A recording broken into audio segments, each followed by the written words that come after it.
There isn't much left, only a few reminders of what happened 30 years ago. It was here, just a few miles outside of Waco, that a religious cult leader named David Koresh tried to convince his followers that he was the Messiah. Well, you know what they think of me? They think I'm the son of God. What do you think of David? I think he's great.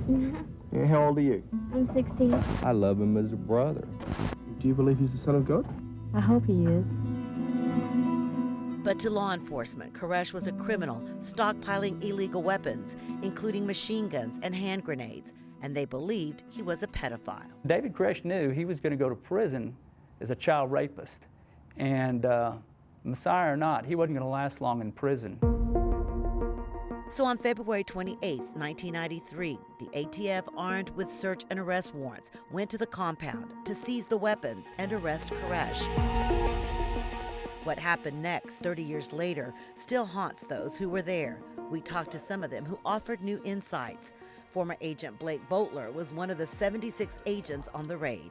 As soon as we stepped off the trailers, we were met with a hail of automatic weapons fire, and then they dropped hand grenades on us as well. The Davidians had been tipped off that the ATF was coming. A news photographer asked a mailman for directions to the compound. The media guy said, hey, ATF and the National Guard are going to run a war on these religious nuts.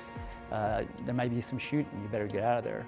The mailman was a member of the cult and went to the compound to warn Koresh. From the time that they were tipped off that we were coming, they had 46 minutes to prepare. The ATF had an undercover agent inside the compound who overheard that the Davidians knew they were coming and warned his commanders, but the ATF went anyway. According to the ATF, the gun battle lasted nearly 2 hours. Put it in perspective, I think the Alamo was 90 minutes. So it was the longest continuous gunfight on American soil since the Civil War. 4 ATF agents were killed and 16 were wounded. One of the agents was shot just feet away from Agent Boatler, who was at the front door. And the automatic weapons fire was just pouring through those front doors. And they were these aluminum kind of doors with the foam insulation inside.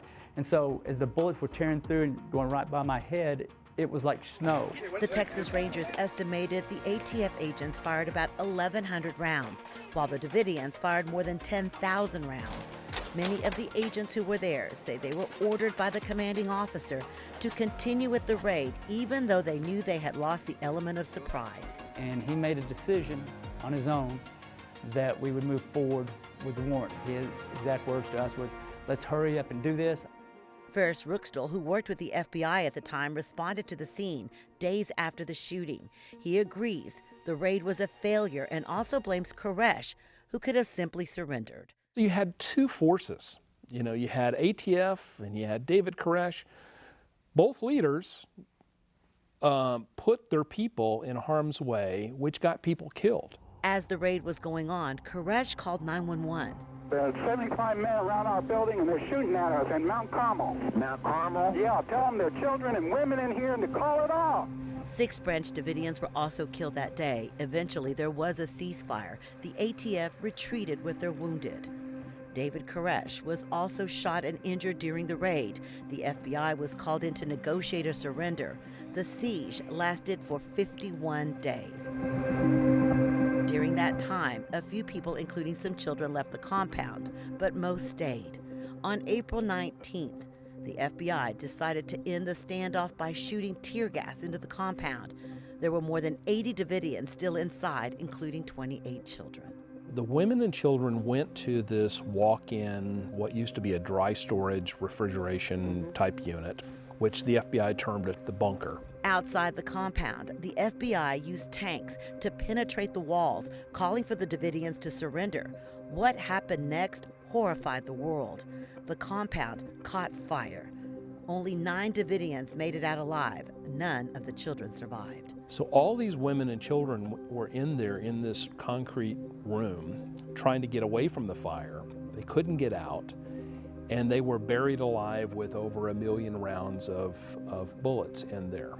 The question of who started the fire is still being debated to this day. We don't know exactly who started the fire. It was believed that the Branch Davidians, there was at least 3 separate fires.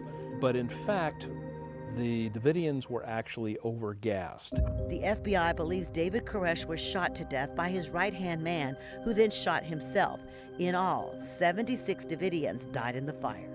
David Koresh was not going to be taken alive, and he had manipulated these folks into believing that he was the Messiah, the second coming, and